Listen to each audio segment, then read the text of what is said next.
Som pozvaná na otvorenie novej predajne Eurovea Normal. No ja popravde som vôbec nepoznala, o aký obchod ide, o aké produkty a podobne. Tak som veľmi rada, že ma oslovili. Vôbec som nevedela, čo presne ma tam bude čakať. Bolo to naozaj krásne podujatie. Napríklad ma veľmi aj prekvapilo to, že keď som tam prišla, som sa aj rozprávala aj s tými predajcami, alebo proste, ktorí tam mali rôzne také tie kútiky, tak proste po anglicky, čo bolo vidno, že je to akože zahraničná nejaká sieť, hej, tých predajní.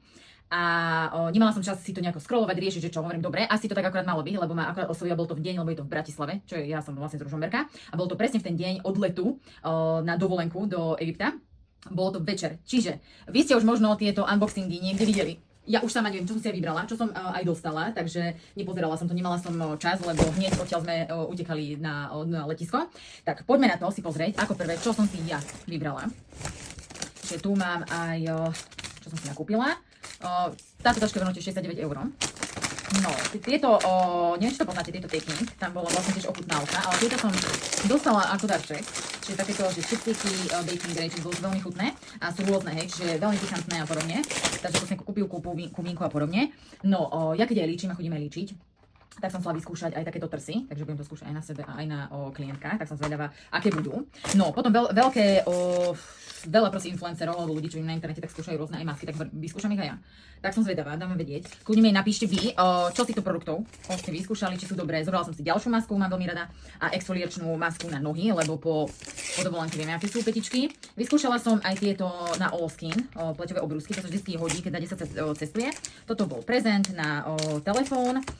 Potom som si vybrala, keďže mám strojček, tak potrebujem tieto medzizúbky a aj medzi strojčekom, takže toto je také, že si mám že to proste musí mať všade. Medicube masku kolagénovú som si zakúpila, keďže aj ličím, ako som spomínala, tak na kontúrovanie paletku, že vyskúšam inú. Vo väčšinou 90% viete, že ja používam všetko Oriflame. No a keď som videla, že idem na dovolenku, tak som si zobrala aj tento spray, Sparkling Rose, a aj tento Sound Tone, že vyskúšam, chcem vám to ukázať na sebe. Takže tento je s takými trbliedkami by mali byť do rúžová. So vidíte, že som to ešte neotvorila. To je ako pleťová taká telová hmla. Inak aj pekne to vonia a má to vlastne aj sebe trbliedka. Teraz nesvieti slnko, takže to až tak nevidno. No a potom tento Santan a ešte SPF 15 aj Sun Oil, takže za mňa je toto naozaj super, lebo ja väčšinou, čo poznám, používam pleťové hmly, tak napríklad dneska som použila túto z Oriflameu Everlasting Glow, takže viem to krásne pekne striedať aj s týmito druhými telovými hmlami. A na leto žiadne parfúmy, vône na pokožku, aby ste mali nejakú alergiu a podobne. Najlepšie sú naozaj tieto hmly, takže kľudne to vygooglite, aké sú super tie hmly. No, takže toto je, čo som si ja nakúpila.